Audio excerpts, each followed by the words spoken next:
हम अगर कह रहे हैं नोटा का बटन दबाने से अगर आरक्षण मिल जाए तो ले लेना आरक्षण, फिर काहे जुटे पत्र सत्र देते रहते हैं। इन लोगों को तो शर्म आनी चाहिए कि आज देश भारतीय संविधान से चल रहा है। ये लोग कहीं पे चिल्ला रहे हैं कि संविधान खतरे में है। कहाँ संविधान खतरे में भाई? आप युवा हैं, जीतेंगे तो पहली प्राथमिकता जो कि युवाओं के लिए क्या रखेंगे? बहुत प्राथमिकता है।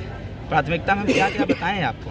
मैं जहाँ जाता हूँ, जहाँ खड़ा हो जाता हूँ, वहीं विकल्प तैयार कर देता हूँ कि यहाँ भैया काम करने के अवसर बहुत ज़्यादा हैं।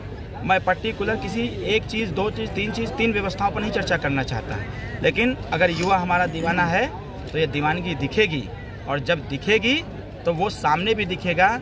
और युवाओं के लिए जो कुछ यहाँ पर किया जाएगा, मैं कहने पर नहीं, मैं करने पर विश्वास करता हूँ। और मैं हर बार एक ही बात कहता हूँ कि कहने से नहीं, क्योंकि बर्तन वही खनकते हैं जो अक्सर टूटे होते हैं, और वादे वही करते हैं जो अक्सर झूठे होते हैं। तो हम झूठे वादे नहीं करते हैं, हम काम करने पर विश्वास करते हैं, काम करके दिखाएंगे। सर, एक महेंद्र राजभर जी हैं जो सचिव हैं जागो राजभर जागो के, वो कह रहे हैं कि राजभर समाज को एसटी आरक्षण नहीं मिलेगा तो हम लोग नोटा का बटन लोकसभा घोषी में दबाएंगे। दबा देना।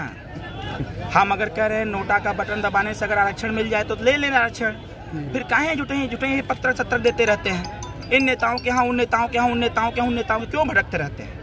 ऐसे लोग सारे समाज का ठेका दे रखे हैं वो लोग। हम लोग क्या कर रहे हैं? अगर पत्रक, तो इनसे कह दीजिए पत्रक देना बंद कर दें, फिर जी अपनी बात कहना बंद कर दें। वो नोटा दबाएं 1 तारीख को, मैं उस पर नहीं जाता। ये समाज जानता है कि आरक्षण बाहर पे चिल्लाने से नहीं मिलता है। आरक्षण मिलेगा तब जब सदन के अंदर कोई व्यक्ति खड़ा होकर इस आरक्षण की चर्चा करेगा, उसकी फाइल को दौड़ाएगा। उत्तर प्रदेश की सरकार में हमारे नेताजी मंत्री हैं, विधायक भी हैं। सदन के अंदर कितनी बार बोला उन लोगों ने, बाहर धरना प्रदर्शन करने से क्या मिलता है? कुछ नहीं मिलता है। लेकिन सदन के अंदर जब ओम प्रकाश राजभर ने चाप के बोला तो 17 जनपदों का सर्वेक्षण हो गया। सर्वेक्षण होकर स्क्रूटनी हुआ, जातियों की स्क्रूटनी हुई। उसके बाद उस 100 संस्थान में फाइल गई, समाज कल्याण विभाग के माध्यम से फाइल को फिर 100 संस्थान से वापस लाया गया। अब उस फाइल को दिल्ली सरकार को भेजने की स्थिति आ गई थी। हर बात को हम बाजा बजा के नहीं करते हैं। हमारा प्रयास रहता है कि जब हम अपने काम को अंजाम दे दें तब हम इस बात को बताएं। तब तक आचार संहिता लग गया, और मैं वो चाहे नोटा दबाएं चाहे कुछ दबाएं, उससे हमसे नहीं मतलब है। और वो का नोटा दबाएंगे, वो सब के सब बनारस के रहने वाले लोग हैं। घोसी में आके वो नोटा का मतदाता है कहाँ?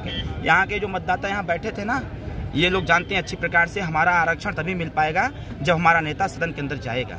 सदन के अंदर जो आवाज़ उठती है वही कार्य रूप में आती है, वही मूर्त रूप लेता है। तो कहीं ना कहीं ये बात उन साथियों को समझना चाहिए। सरकार में जब लौटेंगे आप, मतलब एनडीए की सरकार जब बनेगी और कहीं ना कहीं सांसद बन के दिल्ली जाएंगे, तो जो अपने मंच के माध्यम से किसी नेता ने कहा कि एयरपोर्ट का नव निर्माण होगा रसड़ा में, कहाँ तक सत्यता है? ये बात आप सही कहे, एयरपोर्ट ही नहीं भैया, हम तो इस यहाँ रसड़ा को जिला भी बनाने की बातें आ रही है सामने। यहाँ तो मैं डीएम साहब को बैठाना चाहता हूँ, यहाँ तो हम एसपी साहब को बैठाना चाहते हैं। यहाँ वो सारे, जैसे यहाँ तहसील है ना, तो इसको जब जिला घोषित कराएंगे तो यहाँ जैसे मऊ जिला घोषित कराए थे स्वर्गीय कल्पनाथ राय जी, तो मऊ जनपद का विकास हुआ।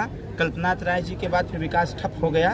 तो कहीं ना कहीं यहाँ दोनों काम करने के लिए ईश्वर ने और जनता ने और हमारे युवा साथियों ने अरविंद राजभर पर हाथ रखा है। मैं पूरा विश्वास दिलाता हूँ आने वाले समयों में वो सारे काम किए जाएंगे जिससे इस क्षेत्र का विकास हो सके। और इस क्षेत्र में हमारे बाद चाहे जो भी आवे, हम जितना काम करके यहाँ से जाएं, उसके बाद चाहे जो भी आवे वो उसी काम को आगे बढ़ाने का संकल्प लेते हैं। चलिए, बात करने के लिए बहुत बहुत धन्यवाद सर।